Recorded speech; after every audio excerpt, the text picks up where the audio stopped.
Hey folks, in today's video we're going to be covering the latest dev diary for Crusader Kings 3, and this is all going to be around Byzantine flavor that is coming in the Roads to Power DLC. As we already know, most of the stuff we've talked about in the last two dev diaries is part of the paid DLC, and this stuff is especially part of it. And the first thing they're going to head off at the beginning here, and I'm going to cover it as well, is that yes, this is called the Byzantine flavor. In game it is called the Byzantine Empire, but yes, we do know it wasn't historically called that. That was the name it was kind of given later on. So in-game, we already know this, you are going to be able to change it. So you can change it to be called the Byzantine Empire, the Roman Empire. I believe there's a few others as well. He does say there are a couple of names you can choose. So there are other names as well you can call this. It doesn't have to be the Byzantine. If you are one of those Eastern Roman Empire enjoyers, you can have it called that. Just wanted to call that out at the beginning because I know it'll come up in the comments and they do cover it right at the start here. But with all that being said, let's get into the actual content of the dev diary. And there is quite a lot here. We've got new legacies, new decisions, we've got new units, new buildings, we've got Chariot Racing coming to the game.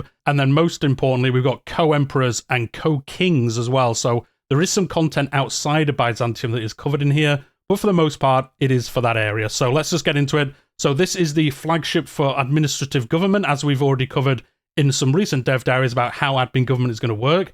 That is like the bones of how the Byzantine stuff is going to work. Well, really, it was the other way around. They do say here they were designing stuff for the Byzantine Empire, and then it just made sense to make a stock version of admin government. So you are going to see similar things around here that we've already talked about. So a lot of the kind of basics of playing as the Byzantines were covered in those earlier admin government dev diaries. They are on the channel. That was about 3 or 4 weeks ago. They gave a lot of detail on how they work, so we're not going to cover that again today. So if you are interested in admin realms, do go back and watch those videos. This is all about how the Byzantine Empire will feel special and different to the other admin government types. And the first area of the game, you're going to see some special content, is the cultural traditions. They say here we're getting some revamped Greek cultural traditions, and these are going to have some special integrations with admin governments and other kinds of content that is coming as part of the DLC. There's some screenshots here of 2 of them. We're going to go over those in a second, but you can see already some fantastic art.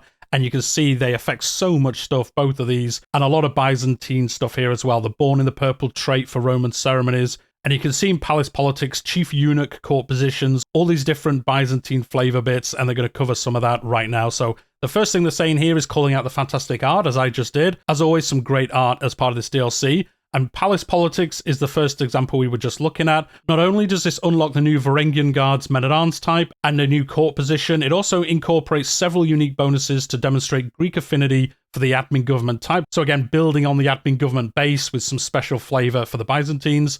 Maiming and disfiguring characters was the primary way to take your political opponent out of the running in the Byzantine political system, and they've reflected that here with reduced monthly influence. They've also added unique bonuses to Greek characters for scheming. Not only do they get special bonuses to a new type of scheme countermeasure, they can also execute political schemes faster. Again, they are going to cover this scheme rework at some point in the future before the DLC comes out. Maybe it will be next week's dev diary. Political schemes are a new category of schemes that they've been added as part of the admin government type, and they're going to go into some more detail about this later in the dev diary. They're going to cover what they do. And then, of course, going back to the chief eunuch, he's going to be a major player in your court. They've also added a new trait called Beardless Eunuch to differentiate characters castrated as children from characters who are castrated as adults. As you can see, these characters also affect influence. They're generally disliked by other vassals in the realm because they make excellent scheme agents in political schemes. So you're going to want to have one of these if you're doing the political scheme side of things. Roman Ceremonies contains a slew of new features for Byzantium, including access to the Hold a Triumph decision,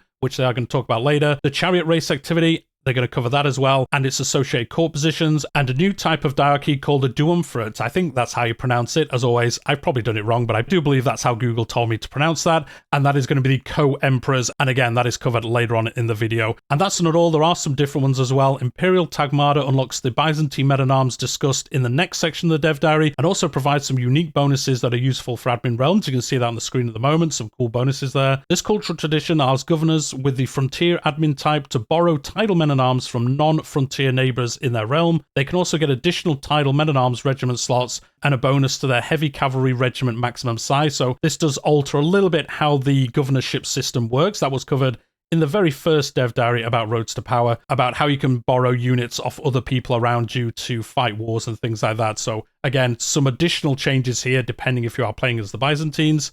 Cultured sophistication provides a variety of culture-related effects in addition to grant development from building estate buildings. Moreover, it allows house heads to adopt characters into their house, and on top of that, some other bonuses as well, so diplomatic range and some other things as well. So again, these are different cultural traditions you'll either start with or you can pick up on your campaigns. The next thing, as they just discussed there, are the new Men-At-Arms types. So you can see the Varangian Guards, and you can found the Varangian Guards as well through a decision, which is pretty cool. The Varangian Men-At-Arms type is now available to the Emperor of the Byzantines as title Men-At-Arms. This means they can only be recruited for the Byzantine Empire title. Furthermore, you can't recruit them right off the bat if you start at 867. You must make the decision to actually found them, as we've already seen in that screenshot. So yes, if you haven't watched those earlier videos and you're just watching about the Byzantines, within admin government types, you can have your personal Men-At-Arms, which is how it works now. But then there is also now Men-At-Arms that are tied to your title. That's how governorships kind of work. So this is talking about these have to be attached only to the Empire of the Byzantine title itself. And then whoever takes that title always has access to these troops because they're linked to the title, not the person themselves. You have your troops like you do now, but then you have troops that are attached to titles specifically. And that is how the governorship system kind of works a little bit as well now. The next thing they're going to talk about is that new court position, Akalutho, I think it's pronounced as. Again, probably butchered it. And this is going to be available for the Byzantine Empire. Historically, this was an office in the Imperial Palace tasked with overseeing the Varangians. If you have somebody in this position with good aptitude, this will increase the heavy infantry toughness for your men-at-arms overall and make characters with the Varangian trait more common and better at being bodyguards. This kind of works into the Varangian soldiers once you've set them up and got them running, gives you some additional bonuses around those, which is pretty cool. The next thing is going to be some more Byzantine Men-At-Arms. So aside from the Varangian Guard, there are 3 new types of Men-At-Arms for the Greeks, and they're unlocked with the Imperial Tagmata cultural tradition that they just talked about. And as you can see at the screen at the moment, there are 3 different ones. We've got some new skirmishers, we've got some new spearmen, and we've got some new archers / siege equipment here. They are flagged as archers, the end one, but it looks like they do normal combat and they do sieging as well, which is pretty cool. A little bit of a mix there between the 2 types. So they're going to be useful to pick up as well early game. So some cool new units coming. That is pretty nice. And then on top of that, we've got some additional new Men-At-Arms coming as well. These are for the Armenians and for the Normans. So this is content outside of the Byzantines. We've got some new cavalry types coming. We've got light cavalry for the Armenians, and we've got heavy cavalry for the Normans. And again, some fantastic art there. And you can see with the stats, they're pretty decent troops as well. So they're going to be pretty cool to pick up if you are part of those cultures. And that is all the new Men-At-Arms that are coming. And then the next system we're getting content in is the Dynasty Legacy system. As called out here, pretty much every time we get DLC, we get a new one of these. We are up to quite a lot of these now. It is a bit of a scroll if you're in one of these realms that is eligible for most of these, but we have got this new Bureaucracy Dynasty Legacy. These are all themed around admin realms. You can see the first one is Steward of the Empire, monthly influence plus 10%, governor efficiency plus 5. Power is a ladder. This increases your scheme chance, and promoting house members is cheaper, so that's going to allow you to try get people from your family into other governorships.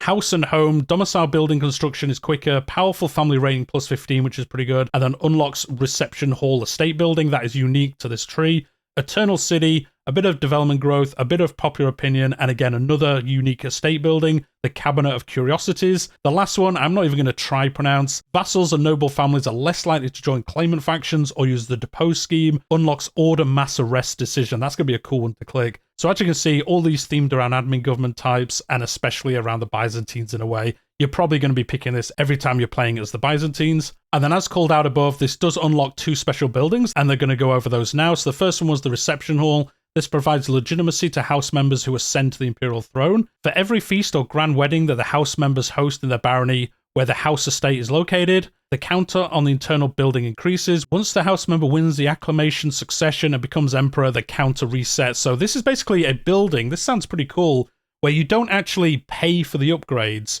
You have to earn them by doing things. So if you host a feast, if you host a grand wedding, this goes up and then it resets when you become emperor and you have to start building up again. It would be cool to see this come into other buildings. I guess it doesn't really make sense for most of them, but it is a cool feature here. It isn't just pay more money, you get better and better at doing this. It is actually, as you do things, it increases and then resets. I really like that. Let me know what you think in the comments down below. But I think that's a pretty cool system. Upgrading this building decreases the legitimacy counter loss whenever a house member becomes emperor and increases the monthly influence gain for the estate owner. So again, does help you as you progress through it. The Cabinet of Curiosities, on the other hand, provides opportunities based on how many artifacts you put in there. Once an artifact has been added to the estate, it is irretrievable and only contributes to the quality of this building. So yes, it's basically a hole you can throw all your artifacts in, and then they're gone, and you don't get any of the bonuses based on those artifacts. Now, to be honest, this is a pretty cool system. We all know once you've played for a while, you end up with like 10 fur skins, 10 swords, all these things that I usually just sell.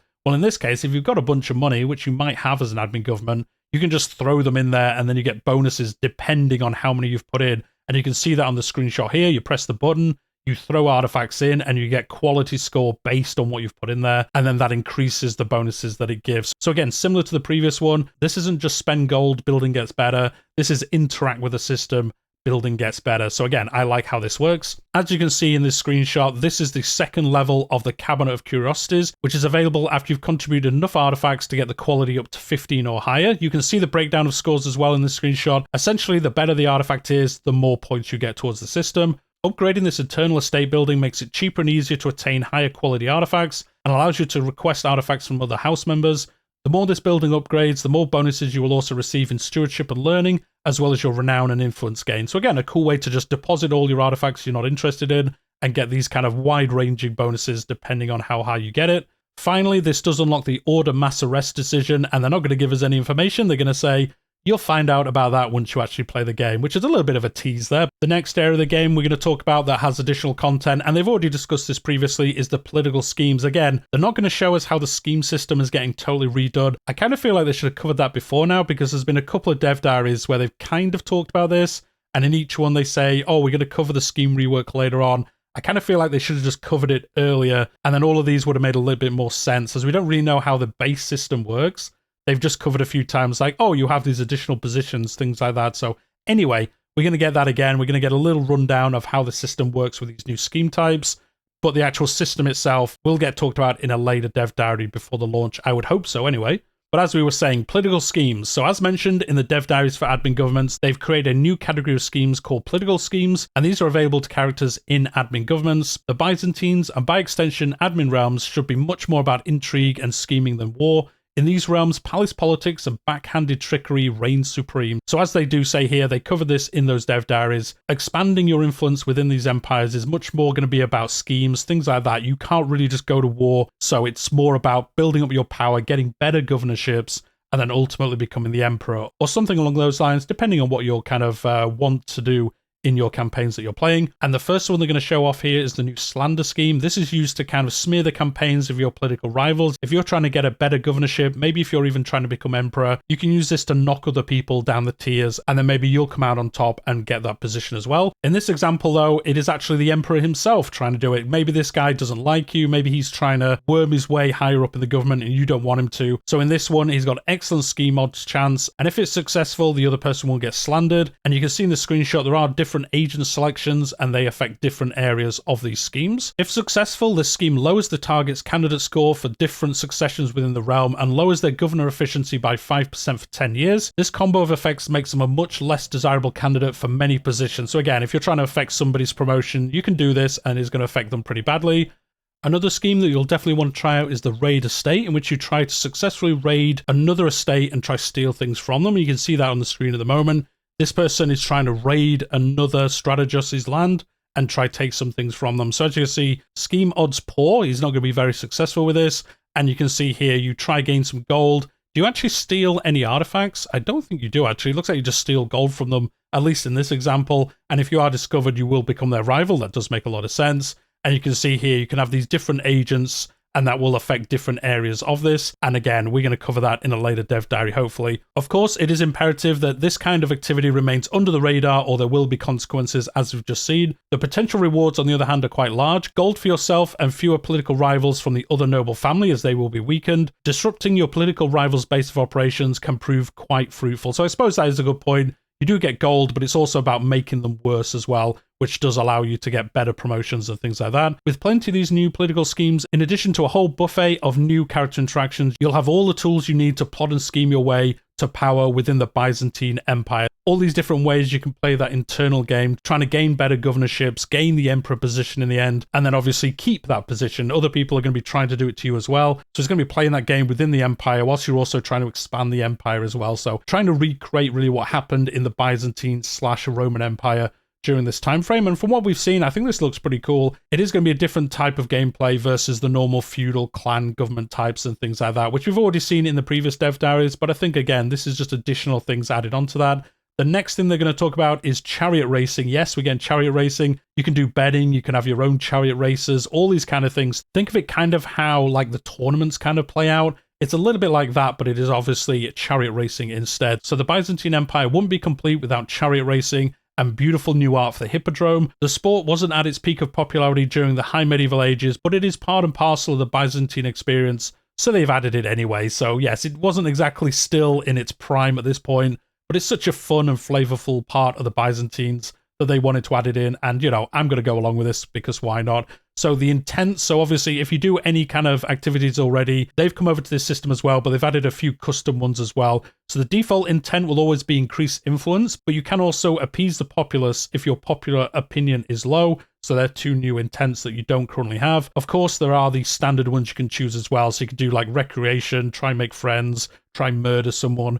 All these different options. Whilst the chariot races are going on, you're off to the side doing some adventures as well. Of course, on top of your options though, everyone else attending has some new options as well. They have Sow Discord, which aims to reduce the popular opinion of both the Emperor and sabotage their county control. So if you have a bunch of people coming and they all do Sow Discord, it's going to be pretty bad for you if you aren't doing very well in these events. And then, as I said, you can actually bet in these, and this is pretty cool. So placing your bets at the beginning of a chariot race, you'll have the opportunity to place a wager on the charioteers competing in the day's events. You'll see representatives here have a unique interface for the 4 traditional teams in the Hippodrome: the blues, the greens, the whites, and the reds. You can also see here which character is your champion charioteer, and that is going to be covered later on. And you can see that with the icon next to their name. I guess it's the horse icon there. That would make a lot of sense. And from this, you can actually bet on each character, or you can bet on a team. So you can bet on just Joseph here, or you can bet on the blue team, and you get obviously better odds if you select a certain person. So this could be a cool little side thing to do, a good way to kind of lose your money or make some money. As we know, the house always wins, but you've got a good chance to make a little bit of money doing this, and just some fun adventures whilst you're playing in the Byzantines. And how is this going to work? Well, you'll be approached by the Emperor's Bookmaker. This is a new court position added with the DLC, and they'll ask you if you'd like to place a wager. And then, as I said, you can choose who you want to place it on. You'll see the odds, you'll see what you'll get out of it,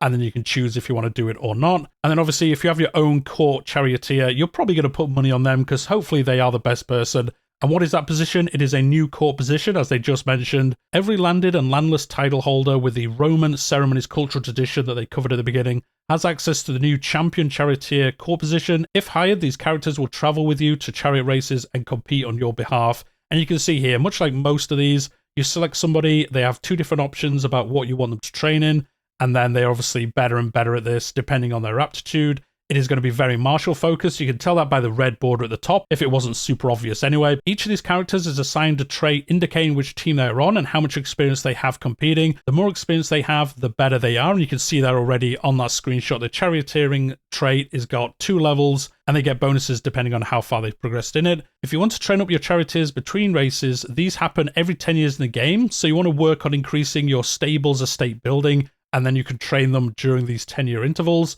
This building has a special track in the tree of options, which unlocks a new core position task for the charioteer, enabling them to gain experience outside of the chariot race activity. So as you can see on the screenshot, this is one of these buildings that has like a forking talent tree. And if you choose this one, you can have a training ground, and then they can get better between those races every 10 years. So you can end up having a really good charioteer when the races come round. And you also get other bonuses from this as well. You can see army movement speed, same culture opinion. So it isn't just around those races. It does increase other things a little bit, nothing too crazy, but it does improve it slightly. And then obviously outside of the races themselves, there's a bunch of other things that happen, and that is the politicking. So before the race begins, you'll have the opportunity to politic and rub shoulders with the other important people of the realm. Depending on your stature, that obviously affects who you're going to get to talk to. You can only sit in the Imperial box if the Emperor invites you to be the guest of honor. And then once all that's happened, you have the race itself. This always begins with the Emperor's address, which provides a special opinion bonus based on the activity intent and the current situation you are in. And again, this is one of these where you give a speech and it's going to give you bonuses based around those areas.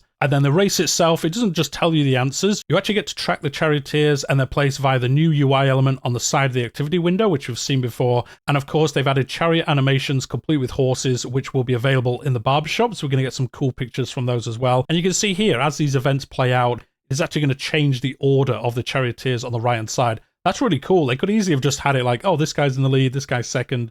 But instead you get to see everyone and where they are currently, and then get to do decisions, I guess, depending on what happens, how the race is playing out, things like that. I'm sure some nefarious characters can have some skullduggery and things to try get in the lead, all those kind of cool things as well. So that is how the chariots are going to work, and obviously the Emperor was talked about there. And as we said at the beginning of this dev diary, what else are we getting with this content? We are getting co-emperors, and that is what they're going to cover next. So co-emperors, the Emperor does not share power. Well, as they say here, you would be surprised. Yes, the Roman Empire was very much an autocracy from Augustus onwards, and by the medieval period, that autocracy decided fairly thoroughly that power rested entirely in and flowed exclusively from the emperor. So yes, there were times where there were two emperors. If it is the position that the emperor is in charge, you could simply appoint a second emperor. It isn't the emperor, as they just said, a slightly more junior emperor to the other emperor, but they are both in charge. One is just a little bit more in charge than the other one is. So one's like the emperor and the other one's like assistant to the emperor, basically, like a mini emperor version. This addresses who the next emperor will be. Emperor A is dead, but Emperor B is still the emperor. Mollifies powerful pretenders, or even just gives your child some practical experience of ruling. It's also an absolute recipe for petty personal conflicts, dramas, civil wars, and also comes with a delightful incentive to murder the other emperor and become the sole emperor of the Byzantines. If you've ever wondered why the Byzantines had such a reputation for civil wars and intrigue, well, this is one of the prime reasons why. So with all that being said, how does it actually play differently in the game? Well, the challenge here was to make it useful and kind of helpful to the Byzantines, but also cause you problems, but also be a little bit fun as well. So what they did is they settled on a type of diarchy focused on settling the question of your succession, grooming your heir, and farming influence. In exchange, you get a diarch who will be helpful in many ways, but who may over time grow a little bit too big in their boots and decide to take drastic action. So you're kind of like building them up a little bit, but they could obviously stab you in the back and take your position in the future. They've introduced 3 new diarchies to represent this: co-emperors, nominal co-emperors, and co-monarchies. Yes, I am calling them co-emperors because I'm butchering that word far too much otherwise. Of these, Duumphrists are the full-size diarchy, and the other 2 are much smaller versions of this, focused on niche situations. These diarchies are grouped together as co-rulership. Co-rulers do not have diarchy influence. When a co-ruling diarch dies, the diarchy ends and cannot be ended forcibly except for the death of one of the involved parties, or the maiming of some, which they're going to go into later on. Making someone your co-ruler always makes them your designated heir, providing they are from your dynasty. So again, this is a cool way to kind of set up your next character. They learn things, they're going to get a lot of bonuses, and then you can play as that character. Now, obviously, you don't control that other character, so you could have your son, oh, he's my co-emperor, he's just learning stuff, and then next minute, yep, you're dead, and you get to play as him because he's just decided to murder you. You are going to have to play that balance out a little bit and see if you want to take that risk. I guess if it's part of your dynasty, it's not too bad if that happens.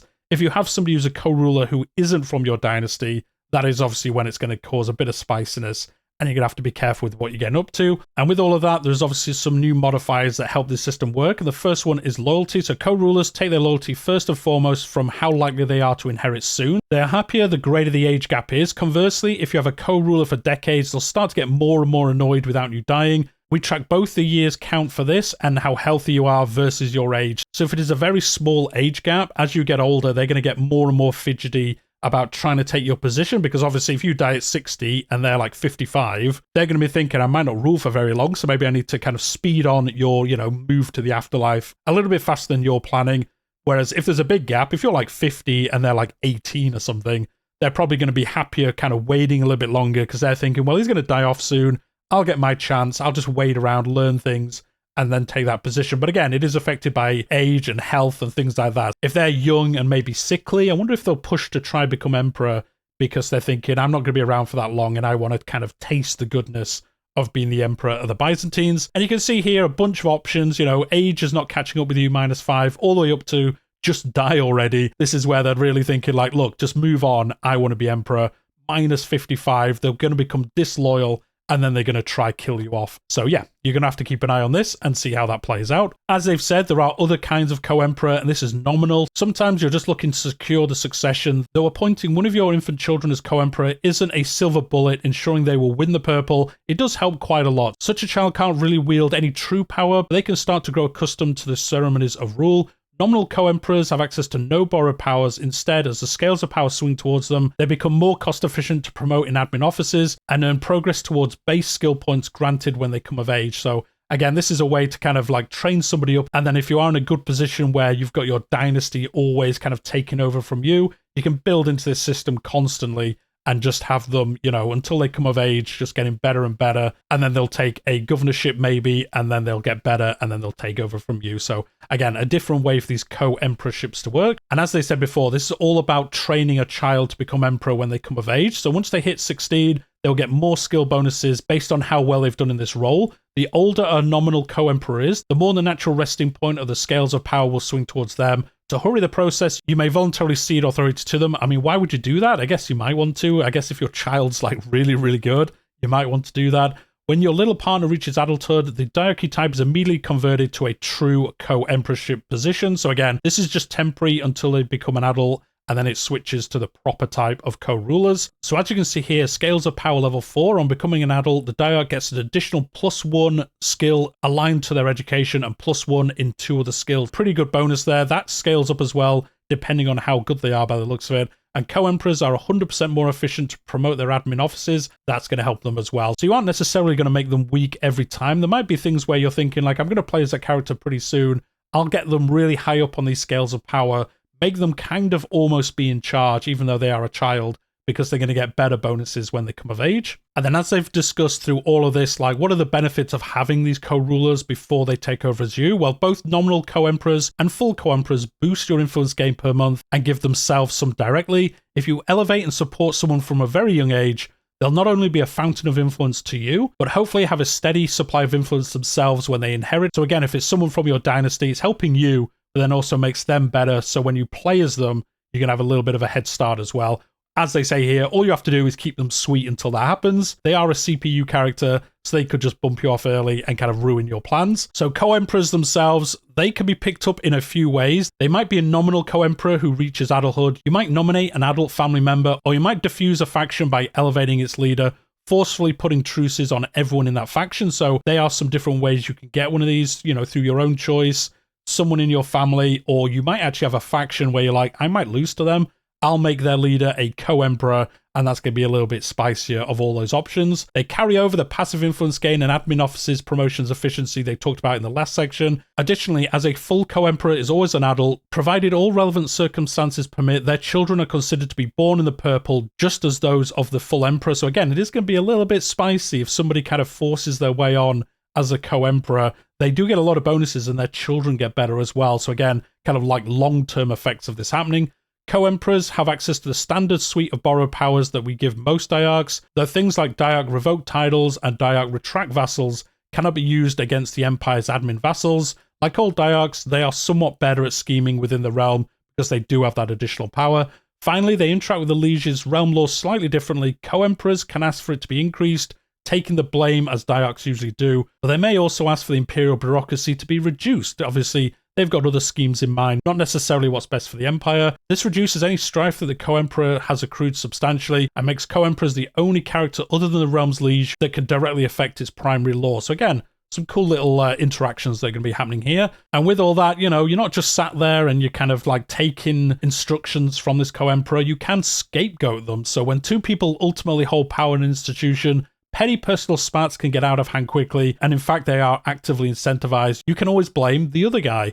One of the first borrowed powers a co-emperor unlocks is the ability to scapegoat his counterpart, but of course, fortunately/unfortunately, their senior emperor can also use this on them as well. It isn't just a one-way system. Scapegoating your fellow emperor requires you to have either higher diplomacy or higher intrigue than them, so there are two options. You receive influence to gain a little bit of tyranny or strife to cause your target to gain even more tyranny and strife and lose opinion with them. So it's a bit of a trade-off, but you are going to want to do this if you are trying to kind of like knock somebody down a little bit. And you can see that here, scapegoat fellow co-emperor. And again, this depends on your diplomacy or intrigue. And you can see here, you can do it subtly or overtly. Influence, tyranny and strife gains, as well as opinion loss, all scale with your relative skill and whether you are being subtle or obvious. So again, if you do have high diplomacy, you're going to get a lot out of this. And you're probably not going to want to risk it if you're terrible at intrigue and diplomacy. But it is cool there are two options here to do. Other things in this system is Demand Despotate. A powerful co-emperor demands their own slice of the realm to rule. First, they must actually have a governorship of their own, but what self-respecting co-emperor could be happy with a mere duchy tier title? With this interaction, they may demand to be given a kingdom title with the empire as their own personal lands. This immediately creates a kingdom if it didn't exist and grants it, as well as all the de jure vassals, to the co-emperor.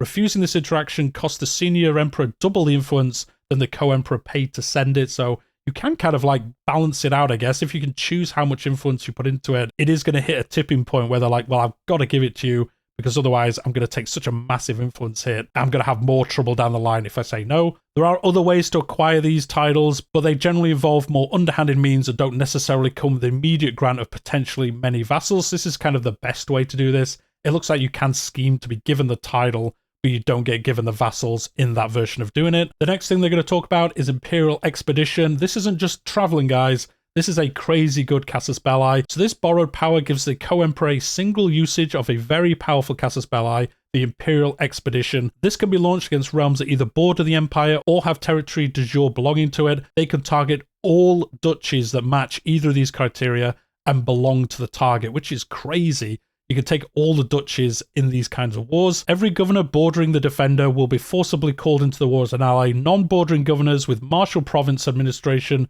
can be given the choice to join. So yes, as you can see in this screenshot, if you declare war on the Persian Empire, it's you going to do it as the co-emperor, but then any of these border provinces will get forcefully added into this war as well, depending on who you're going to war with. This is going to be a crazy good casus belli by the sounds of it, and upon victory, the co-emperor gets 4 choices. Turn the conquered land over to the senior empire for disbursement, reaping opinion and influence proportional to the amount of land captured.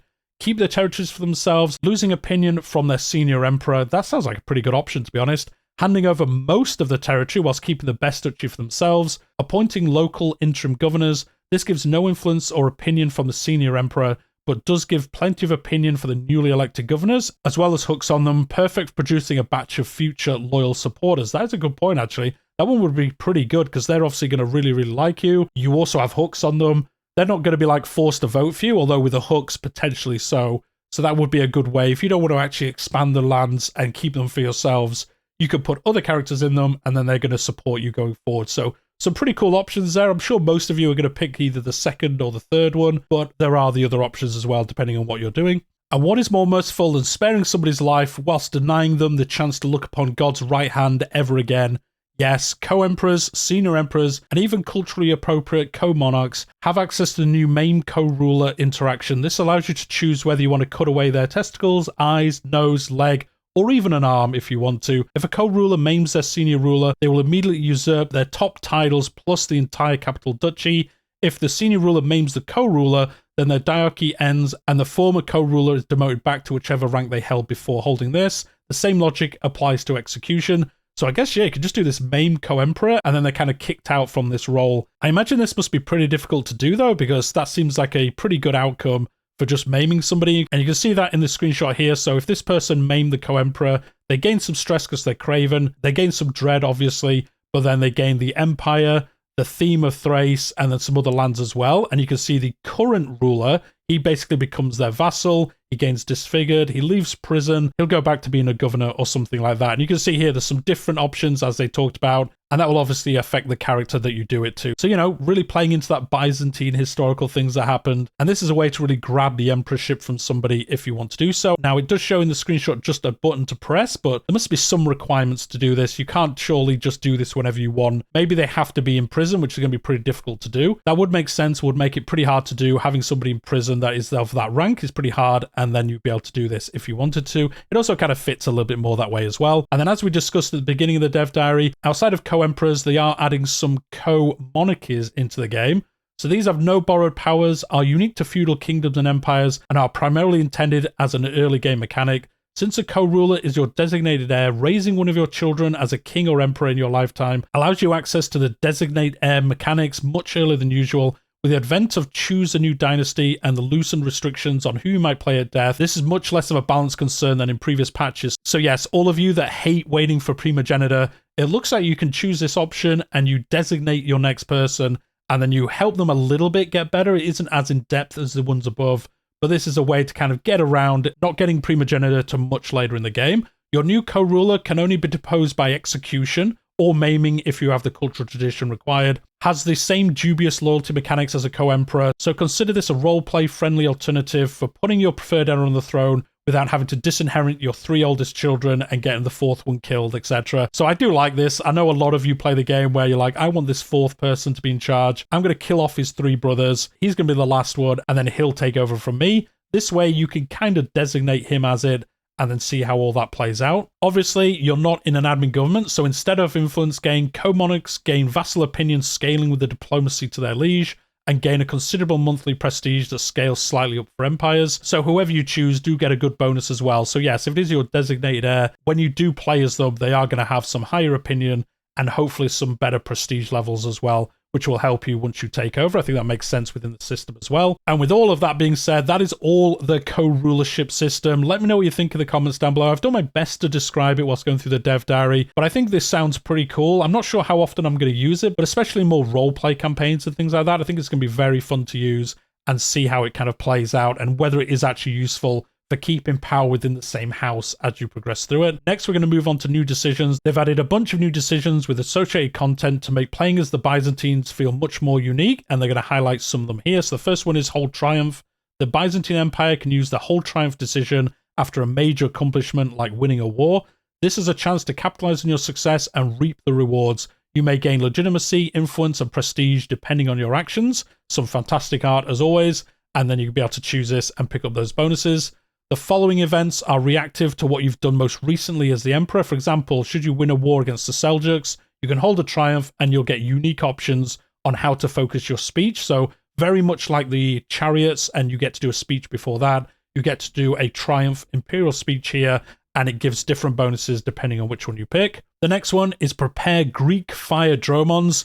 While they're not adding naval warfare to CK3 with Roads to Power, he's just going to put that idea out of your mind right away. That has kind of come up before, but again, just focusing, saying we're not getting naval stuff as part of this. They did want to add some representation of Greek fire, the famed Byzantine weapon primarily utilized during naval warfare. So it doesn't use naval warfare, but it is a cool little system here, and we get to see what that is. So Prepare Greek Fire Dromons, and you can see here a bunch of effects that this gives, and they're going to discuss them a little bit. So taking this decision as the Byzantine Empire unlocks a new scheme that upon completion gives you the ability to harm or even destroy embarked armies near Byzantium. So this is awesome. So if you have somebody sailing through the Bosphorus and they get a little bit too close to you, if you have this scheme active, I guess, I wonder if you have to have it like finished, and then if the fleet comes close enough, you can press go on it. As we already know, the scheme system is changing, and I believe in the update, it changes so you can choose when it happens after a scheme is kind of completed.